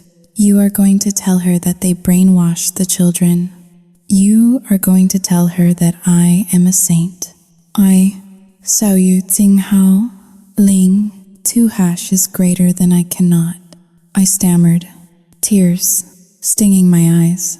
If you do not, Beatrice continued, relentless as a glacier, I will hit send. By tomorrow morning, your bank accounts will be frozen. Your car will be repossessed. You will be on the street. And I will make sure everyone knows you were complicit. I will drag you down with me. Kendall, I will ruin you. The doorbell rang. The sound echoed through the house like a gunshot. Beatrice smoothed her jacket. She checked her reflection in the glass of the bookcase. She smiled, and the monster vanished, replaced instantly by the grieving, concerned stepmother. Showtime, she whispered. Do not disappoint me, sister. We walked into the foyer. Arthur was already there. Opening the door, he looked like a ghost. pale and unshaven, wearing a sweater that hung loosely on his frame. On the doorstep stood Robert and Eleanor Sterling. Behind them was a stern-looking woman with a briefcase, the social worker, and a man in a sharp gray suit, their lawyer. Robert stepped inside, his face red with fury. Where are they? Where are my grandchildren? Beatrice stepped forward, her hands clasped in front of her chest in a gesture of plea. Robert, Eleanor, please, you are upsetting the household. The children are resting. Resting? Eleanor shouted, her voice cracked with emotion. You mean sedated? We know what you are doing. Beatrice, we have the toxicology report from the hospital when we took them in. The lawyer stepped forward. Mistress Sterling, I am afraid this is no longer a domestic dispute. We have a court order granting temporary visitation and a mandatory welfare assessment. You cannot block us. Beatrice looked at the lawyer, then at the social worker. She offered a sad, weary smile. I have nothing to hide, she said.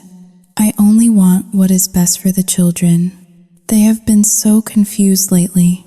My in-laws, Xiao Yu Jinghao Ling. 2 is greater than they confuse love with possession. A liar. Robert lunged forward, but Arthur stepped in between them. Dad, stop, Arthur said, his voice weak. Please, just Xiao Yu Jinghao Ling. 2 is greater than, let us do this calmly. Robert looked at his son with heartbreak in his eyes. Arthur, look at yourself. She has castrated you. She is killing your children, and you are holding the door for her. Arthur flinched, looking down at his shoes. The social worker cleared her throat. I need to see the children. Alone. Beatrice nodded graciously. Of course. They are in the living room. Kendall, would you show them the way? She turned to me, her eyes bored into mine. It was the command. Execute the plan. I led the group into the living room. Mia, Ethan, and Leo were sitting on the sofa. Beatrice had dressed them in stiff, formal clothes. Leo was wearing a tie. Ethan had his hair combed down with gel. Mia was wearing a dress that looked like it belonged to a doll, not a teenager. They sat perfectly still. Their hands were folded in their laps. They looked like wax figures. When Eleanor saw them, she let out a sob and ran forward. Oh, my babies. She reached for Leo, but Leo flinched. He pulled back, his eyes darting toward Beatrice, who was standing in the doorway behind the group. Grandma, Leo whispered robotically. We are fine. We are happy. Eleanor froze. She looked at Leo's dilated pupils. She looked at the way Ethan was staring at the carpet, rocking slightly back and forth. What have you done to them? Eleanor screamed, spinning around to face Beatrice. Beatrice Sihil, wiping a tear from her eye. See? This is the hysteria I was talking about. The children are terrified of her outbursts. The social worker frowned. She knelt down in front of Mia. Mia, can you talk to me? How are you feeling? Mia looked up. Her eyes were glassy, but beneath the chemical haze, there was a desperate, screaming plea. She looked at her father. She looked at her grandparents. And then she looked at me. Aunt Kendall, Mia said, her voice slurring slightly. Tell them. The room went silent. All eyes turned to me. The social worker stood up and looked at me. Miss Vance, you are the sister of Mistress Sterling, correct? You have been staying here? Yes, I whispered. Have you witnessed any abuse? Have you seen Mistress Sterling mistreat these children? Or are the grandparents' claims substantiated? This was it, the crossroads. On one side stood the truth, 3 innocent children being erased and poisoned, a grieving family being torn apart. Justice. On the other side stood Beatrice, and the debt, and the poverty, and the terrifying, ruthless power of a woman who destroyed everything she touched. I looked at Mia. I saw the mural covered in white paint in my mind. I saw the pills. I heard the shredder. Then I looked at Beatrice. She was holding her phone in her hand, tapping it idly against her thigh. Tap, tap, tap. Fear is a powerful drug. It is stronger than love. It is stronger than morality. In that moment, the fear of losing my own life, my own comfort, overwhelmed the guilt of destroying theirs. I took a deep breath. My heart felt like a stone dropping into a deep well. No, I said. My voice was steady, and I hated myself for it. I have not seen any abuse. Eleanor gasped. Kendall, how could you? I refused to look at her. I fixed my eyes on a spot on the wall, just above the social worker's head. Beatrice is a wonderful mother. I lead, the words tasting like bile. The children, Sao Yu Tsing Hao, Ling. 2 is greater than they, have been very difficult since Sarah died. They are angry, they make things up. And Robert and Eleanor, Sao Yu Jing Hao Ling. 2 is greater than they feed into it. They encourage the rebellion. Liar, Mia screamed. She stood up, knocking over the coffee table. You are a liar. Aunt Kendall, you saw the cameras. You saw the pills. You promised. Mia, Beatrice snapped. Sit down. See, she is having an episode. The social worker looked concerned. She made a note on her clipboard. Kendall, please. Robert begged. Arthur, tell her to stop lying. Arthur stood in the corner, weeping silently. He said nothing. I continued, piling the dirt onto my own grave. The grandparents. Sao Yu Tsing Hao Ling. 2 is greater than they are obsessed. They came here and tried to kidnap the children. Beatrice is just trying to protect them. The medication was prescribed by a doctor. Everything is legal. The lawyer for the grandparents stepped forward. Miss Vance, are you aware that perjury is a felony?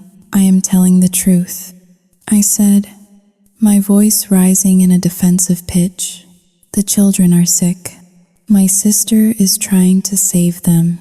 These people, Sao Yu Jing Hao Ling. 2 is greater than I pointed at the grandparents. Sao Yu Jing Hao Ling. 2 is greater than they are the problem. Eleanor looked at me with a look of pure loathing. She walked up to me. She was a small woman, but in that moment, she looked 10 feet tall. Sarah loved you. She whispered, she treated you like a sister, and you have sold her children to the devil for what? Money? I did not answer. I could not breathe. The social worker closed her folder. Given the testimony of the aunt and the current state of the children, who appear to be under medical care, and the aggressive behavior of the grandparents, Sao Yu Jing Hao Ling. 2 is greater than I cannot recommend removal at this time. We will need a full court hearing, but we cannot leave them here. Eleanor cried. Look at them. They are drugged. We will order a separate medical evaluation, the lawyer said, but he looked defeated. Without a witness, without proof of immediate danger. Sao Yu Jing Hao Ling. 2 is greater than we have to go through the courts. It will take weeks. Weeks? Mia whimpered. She sank back onto the sofa, burying her face in her hands. We will be dead in weeks. Beatrice walked over to the front door and opened it wide.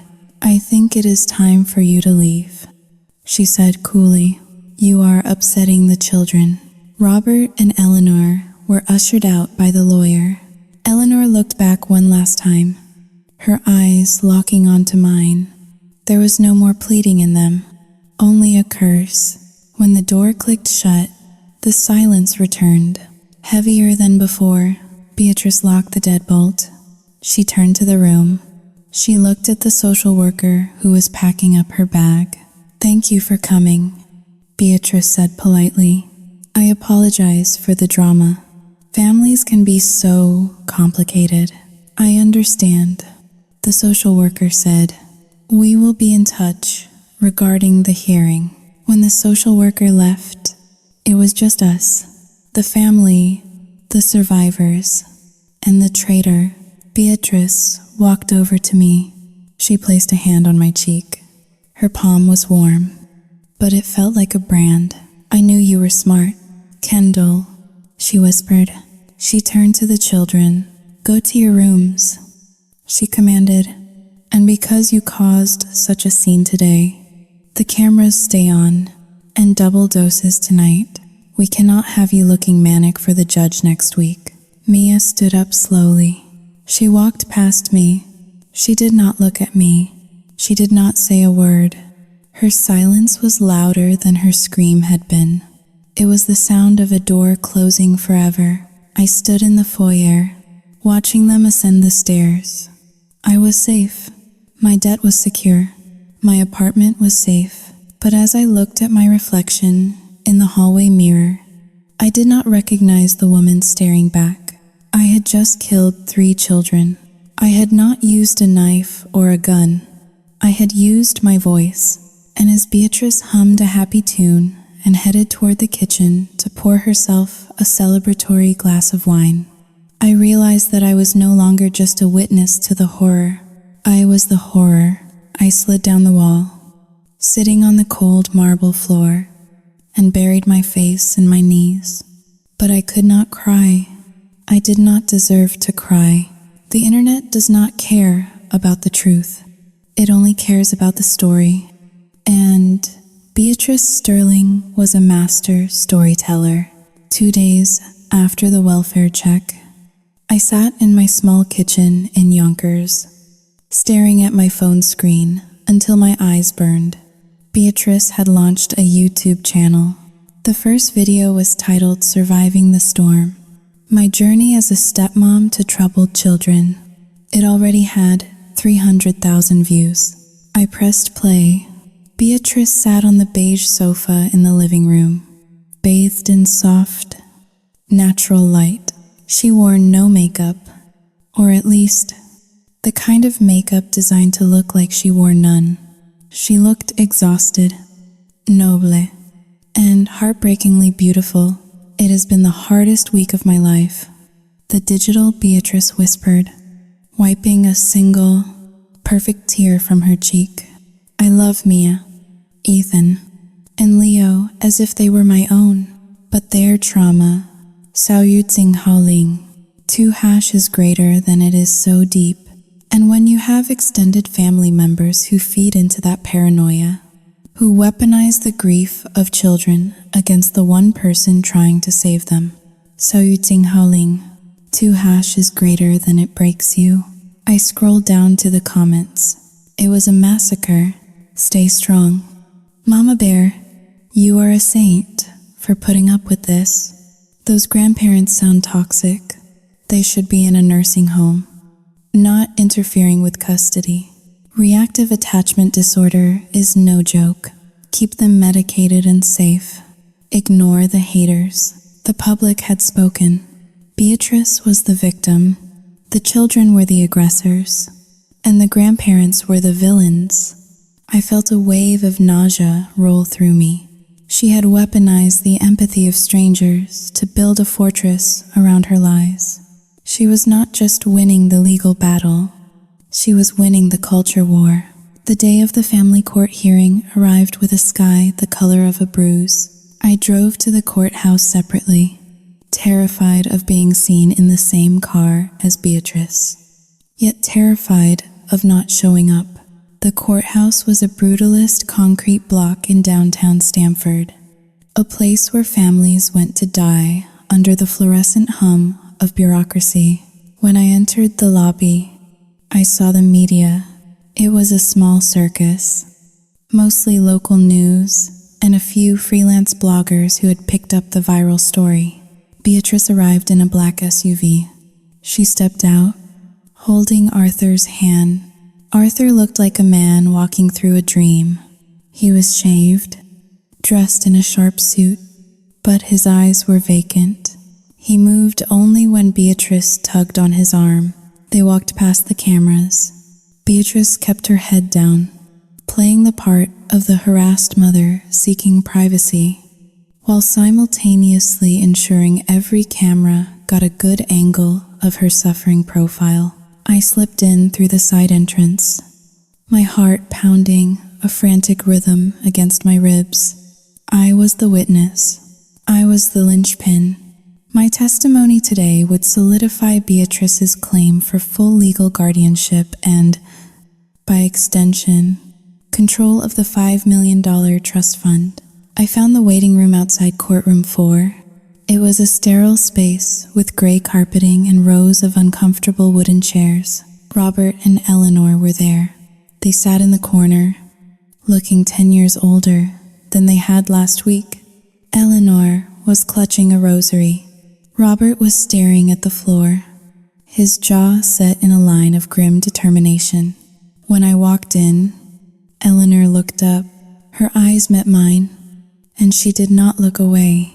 She did not scowl. She did not scream. She just looked at me with a profound, quiet disappointment that hurt more than any slap. I quickly looked away and walked to the opposite side of the room. That was when I saw him. Leo was sitting on a bench near the window. He was alone.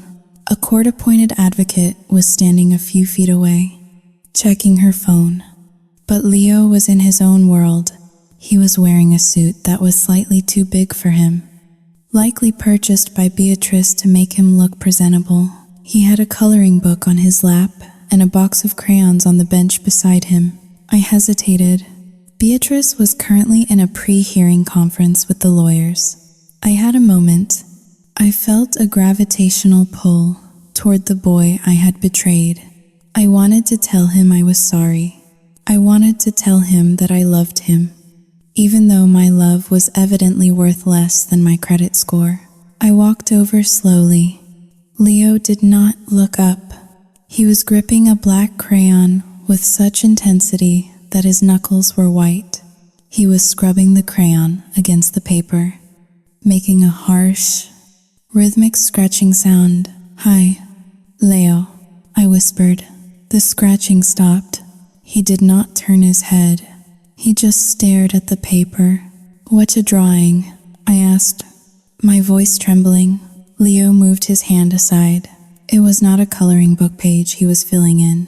He had turned to a blank page at the back. The drawing was crude, exuberant, and terrifying. In the center was a stick figure with wild, yellow hair and long, jagged fingers. The figure had a mouth that was open wide, filled with sharp black teeth, and it was swallowing 3 smaller stick figures whole. Above the monster, he had written one word in shaky block letters: Mom. But it was the figure standing next to the monster that made my blood run cold. It was another woman. She had brown hair, like mine. She was standing apart from the carnage, watching the monster eat the children. But the terrifying detail was her face. She had no mouth, where her mouth should have been. Leo had drawn thick, black stitches. I stared at the drawing, unable to breathe. The silence of the figure was deafening. It was me. I was the woman with no voice, the bystander, the accomplice. Leo picked up the crayon again and started drawing a cage around the children inside the monster's stomach. "Leo," I choked out. "I am so sorry." Leo looked up at me then. His eyes were not the eyes of an 8-year-old boy. They were old. They were tired. "You cannot talk," he whispered, pointing to the mouthless figure in his drawing. "She took your mouth too." I felt like I had been punched in the chest. I staggered back a step. Before I could respond, the heavy oak doors of the courtroom swung open. A bailiff stepped out. All parties for the Sterling matter, please come in. Beatrice appeared from the conference room down the hall. She strode toward us, her heels clicking with military precision. She glanced at Leo, then at me. She saw the look on my face, the horror, the guilt, and her eyes narrowed. She walked past me, leaning in close so only I could hear. Stick to the script. Kendall, she hissed. Remember the 85,000. Remember the car. Do not let a drawing make you poor. She swept past me, grabbing Leo's hand and pulling him off the bench. Leo dropped the crayon. It rolled across the gray carpet and stopped at the toe of my boot. Black, the color of emptiness. I followed them into the courtroom. It was a cavernous room with dark wood paneling and the smell of furniture, polish, and despair. The judge, a severe-looking woman with gray hair, sat high on the bench. The hearing began. Beatrice's lawyer, a slick man with a voice like oiled velvet, painted a picture of a family in crisis. He spoke of Arthur's debilitating depression. He spoke of the children's violent outbursts, submitting the doctored photos of the vandalized nursery and the hole in the wall that Beatrice herself had kicked in one night when she thought no one was watching. Then he turned his attention to the grandparents. He described them as well-meaning but senile, stuck in the past, unable to accept the new family dynamic, and actively poisoning the children's minds against their stepmother. And then they called me. State your full name for the record. The clerk said, Kendall Marie Vance. I said into the microphone. My voice sounded foreign to my own ears. Beatrice's lawyer approached the stand. Miss Vance, you have been a frequent visitor to the Sterling household over the past 6 months. Is that correct? Saoying Haoling. Ketu? Yes. You have observed the interactions between Mistress Sterling and the children? Saoying Haoling. Ketu? Yes. And how would you describe Mistress Sterling's parenting? I looked at the gallery. I saw Eleanor crying silently into a handkerchief. I saw Arthur staring at the table. I saw Leo looking at his hands. I looked at Beatrice. She was watching me with a calm, expectant smile. Her hand rested on her phone, which lay face up on the table. A silent threat. I gripped the edges of the witness stand. My palms were sweating. She is Saoying Hao Leon. 2 hash is greater than attentive. I said, she is very involved. And have you witnessed the children acting aggressively? Have you seen them reject her affection? Saoying Hao Ling. Cat do. Yes. I said, and regarding the grandparents, Saoying Hao Ling. 2 hash is greater than. Have you ever heard them disparage Mistress Sterling in front of the children? This was the lie that would seal the coffin. If I said yes, the grandparents would lose standing. Beatrice would win. I looked at Leo again. I thought of the stitches on the mouth of the drawing. She took your mouth too. I closed my eyes. I saw my bank account balance. Darrow. I saw my car being towed. I saw myself sleeping on a park bench in November. Yes, I whispered. Speak up, Miss Vance. The judge ordered. Yes, I said, louder this time, my soul cracking down the middle. I heard them tell the children that Beatrice was trying to erase their mother. I heard them encourage the children to run away. A gasp went up from the gallery. Robert stood up. You liar. You paid-off little liar. Order. The judge slammed her gavel. Sit down. It says, or I will have you removed. Robert was pulled back down by his lawyer. He looked at me with pure hatred. I stared at my hands. I had done it. I had sold them. The rest of the hearing was a blur. The judge ruled in favor of temporary exclusive guardianship for Beatrice and Arthur, with Beatrice holding power of attorney due to Arthur's medical incapacity. The grandparents were granted supervised visitation once a month, pending a psychiatric evaluation of the children. It was a total victory for Beatrice. As we walked out of the courtroom, the reporters were waiting. Beatrice stopped to give a statement. She held Arthur's hand and looked into the cameras. "We are just relieved," she said, her voice trembling with fake emotion. "We just want to get our children the help they need. We ask for privacy as we heal." She ushered the children into the waiting SUV. I stood on the sidewalk, watching them go. I was free. My debt was safe. Beatrice had nodded at me as she left, a silent promise that the check was in the mail. But as the black car disappeared into the traffic, I felt a coldness that no coat could block out. I looked down at my feet. The black crayon was still in my pocket. I had picked it up from the waiting room floor. I gripped it in my hand until it snapped in two. I was not a victim. I was not a bystander. I was the woman with no mouth, and I had just helped the monster swallow 3 children whole. The public fallout was immediate. By the time I got home, the news was everywhere. Hero stepmom wins custody battle against toxic in-laws. The internet cheered. The comments section threw roses at Beatrice's feet. I sat in the dark of my apartment, the glow of the laptop illuminating the tears finally running down my face. But they were useless tears. Tears do not wash away ink. Tears do not erase stitches.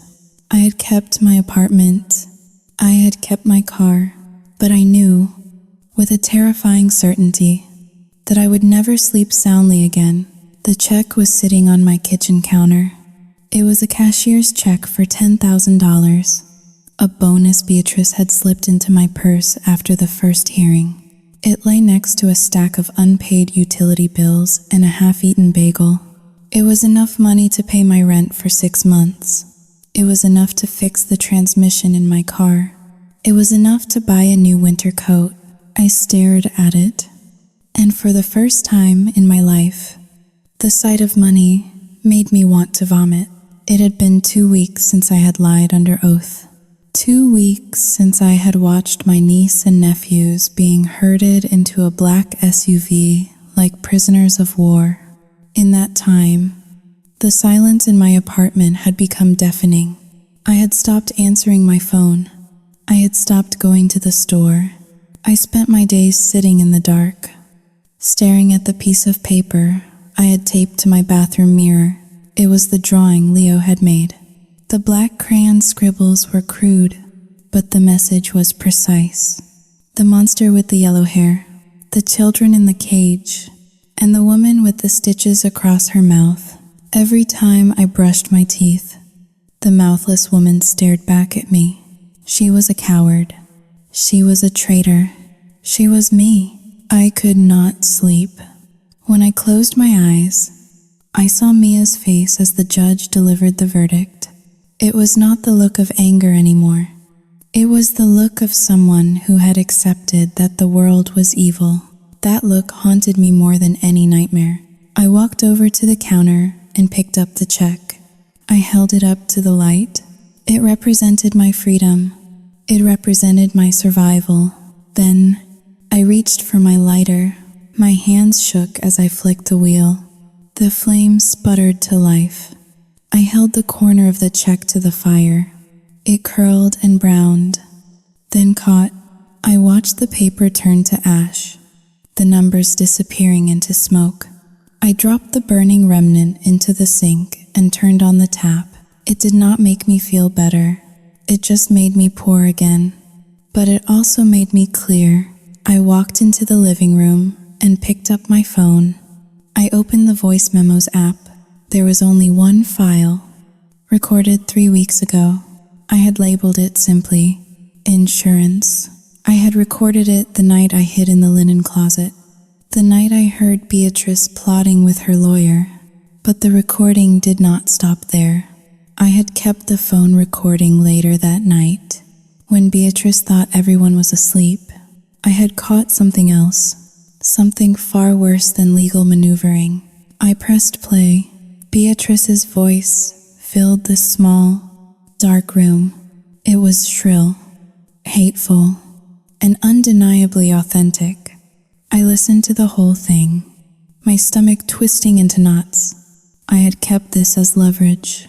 I had planned to use it if Beatrice ever tried to call in my debt. I was going to blackmail my own sister to save my own skin. But looking at Leo's drawing, I realized that leverage was the weapon of a coward. The truth was the weapon of a mother. And since those children had no mother left, I had to become one, even if it cost me everything. The final custody hearing was scheduled for 9 o'clock the next morning. This was the hearing to determine permanent guardianship and to certify Arthur's incapacity. If Beatrice won today, she won forever. The trust fund would be unlocked. The children would be hers.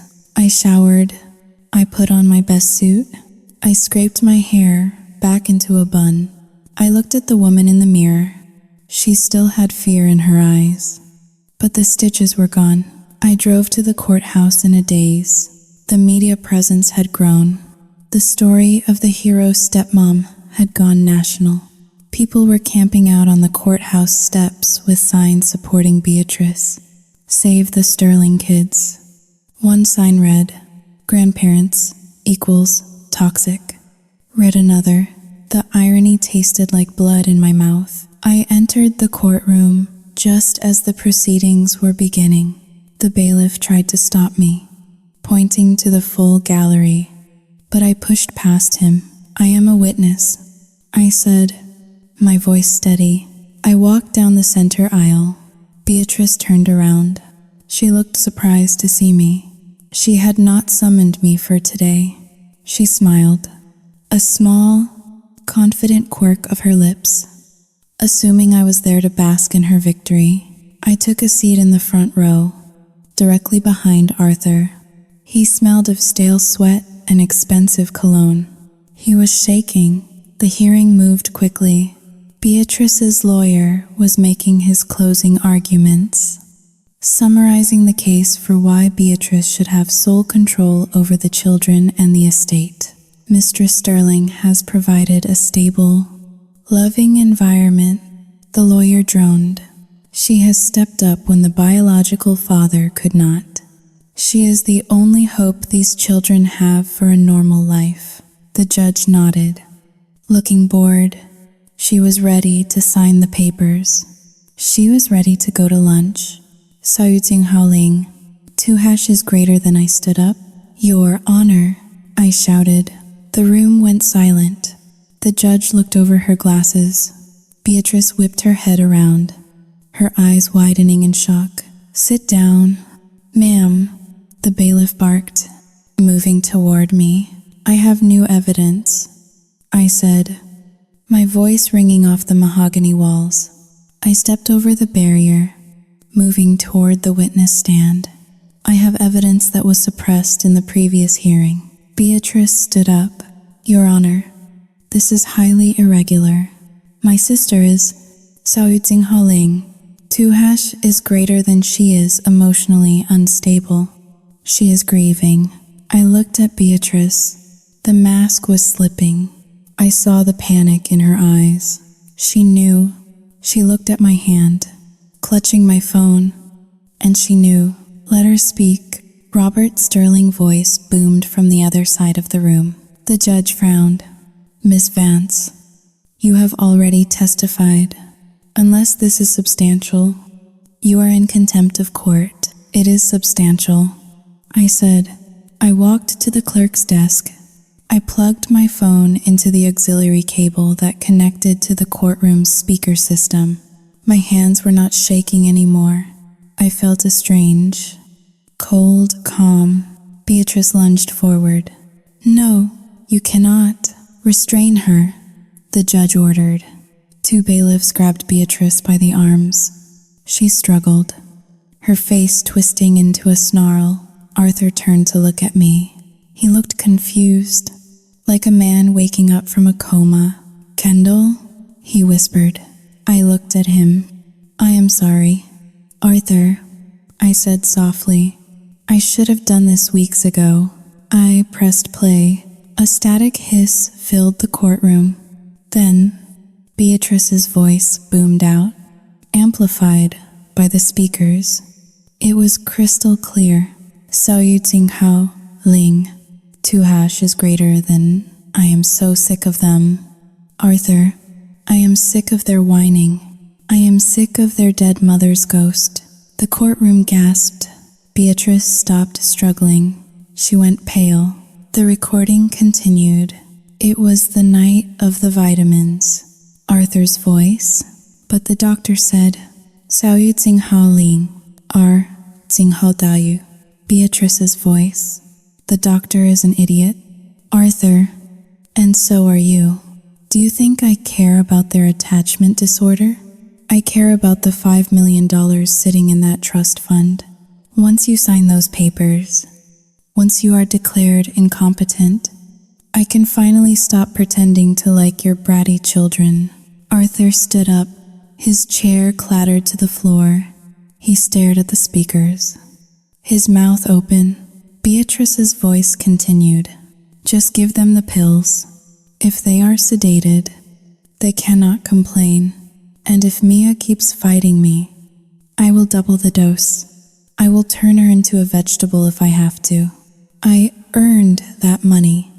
Arthur, I put up with you and your depression for 2 years. I deserve a payout." The recording ended. The silence that followed was heavier than any silence I had ever felt. It was the silence of a truth so ugly it sucked the air out of the room. Every eye in the courtroom was fixed on Beatrice. She stood frozen, her hands still held by the bailiffs. The hero stepmom facade had shattered into a million pieces. Arthur turned slowly to face his wife. His face was a landscape of devastation. The fog of his grief and medication seemed to burn away in an instant, replaced by a horror so pure it was painful to watch. "You, Xiao Yu Jing Hao Ling, 2# is greater than," Arthur whispered. "You said you loved them." Beatrice sneered. She yanked her arms away from the bailiffs. Straightening her jacket, she did not cry. She did not beg. She looked around the room with pure contempt. "Oh, grow up, Arthur," she spat. Her voice was the same cold steel from the recording. "Look at you. You are a pathetic, weak man.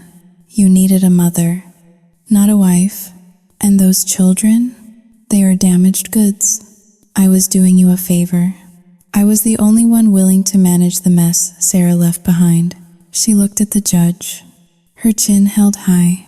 "I did what was necessary to maintain order in the household. I am the victim here. I have been vilified by ungrateful children and a husband who cannot even tie his own shoes without crying." The judge stared at her with an expression of absolute disgust. "Beatrice Sterling," the judge said, her voice like a hammer, "you are to be taken into custody immediately." Beatrice laughed. "Custody? For what? Being a strict parent? I will sue this entire court." Arthur let out a roar. It was a primal sound, the sound of a father who realized he had let a wolf into the nursery. He lunged at her. "You poisoned them!" Arthur screamed. He grabbed Beatrice by the shoulders, shaking her violently. "You poisoned my children." The bailiffs pulled him off. Beatrice stumbled back, looking at him with disgust, as if he had soiled her suit. I stood by the clerk's desk, disconnecting my phone. I watched as they handcuffed Beatrice. She looked at me one last time before they led her away. Her eyes were full of hate, but there was no power in them anymore. She was just a criminal in a navy blue suit. I looked over at the bench where the grandparents sat. Eleanor was weeping, holding Robert's hand. Robert nodded at me. It was a curt, stiff nod, but it was an acknowledgement. Then I looked at the back of the room. The children had been brought in for the verdict. Mia was standing by the door, flanked by a social worker. She had heard the recording. She had seen me. She did not smile. She did not wave. But for the first time in months, she stood up straight. The slump of the sedated victim was gone. She looked at me, and then she looked at her father, and then she looked at the empty spot where Beatrice had stood. She took a deep breath, and I saw her chest rise and fall. She was breathing. She was free. I walked out of the courtroom before anyone could speak to me. I did not want their thanks. I did not want their forgiveness. I walked out into the cold November air, feeling the wind bite my face. I was broke. Beatrice would surely sue me, or at the very least, my credit was ruined. I had no job. I had no family left who would trust me. But as I walked down the courthouse steps, I touched my lips. The stitches were gone. I had found my voice. And though it had cost me everything, at least the silence was finally over. The fairy tales always end at the wedding, or the rescue. They never show you the Tuesday afternoon 6 months later, when the adrenaline has faded and you are left to count the scars. It has been 180 days since the courtroom doors swung shut on the Sterling case. The winter has turned to a wet, gray spring, and the snow in Yonkers has melted into a slush that matches the color of my mood. Beatrice did not go to prison. That was the first lesson I learned about the justice system. It favors the pretty, the wealthy, and the manipulative. Despite the recording, despite the medical abuse, her lawyer, paid for by the last dregs of Arthur's patience to avoid a protracted trial, cut a deal. She pleaded guilty to a lesser charge of child endangerment and received 3 years of probation, community service, and a restraining order. She walked out of the courthouse in her heels, her head high, looking not like a criminal, but like a martyr. Arthur divorced her. Of course, he regained full custody of the children and moved them back into the house with his parents. I heard through the grapevine that he sold the Greenwich estate. He could not live in the house where the walls had been painted over and the cameras had watched his children sleep. He is in therapy now, along with Mia, Ethan, and Leo. They are healing, I suppose, but healing is slow, ugly work. It is not a montage. It is waking up, screaming in the night. It is flinching when someone raises a hand to brush a hair from your face. As for me, I learned the second hard lesson.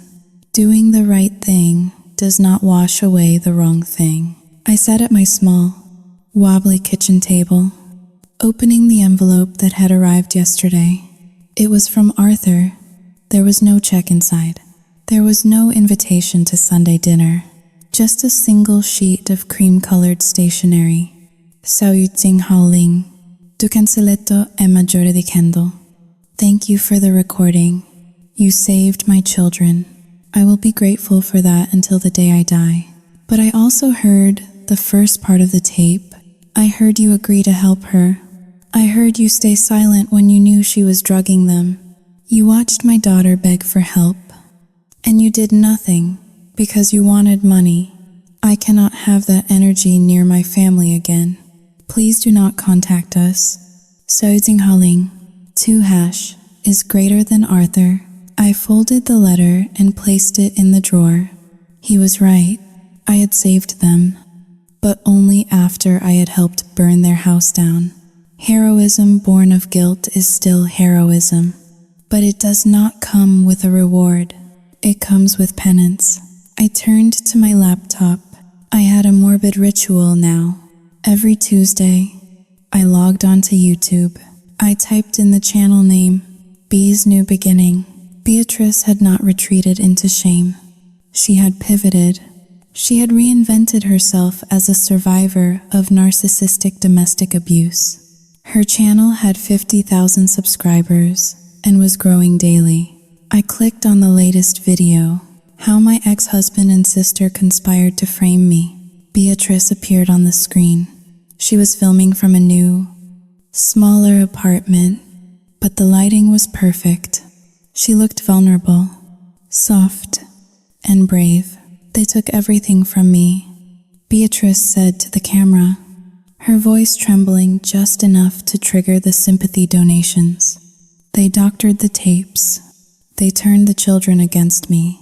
I tried so hard to be a mother, but the toxicity of that family was too much. But I am still standing. Guys, I am rising from the ashes. I scrolled down to the comments. It was a massacre. You are so strong. B donated $50. Keep fighting the truth. Family courts are so biased against stepmoms. We believe you.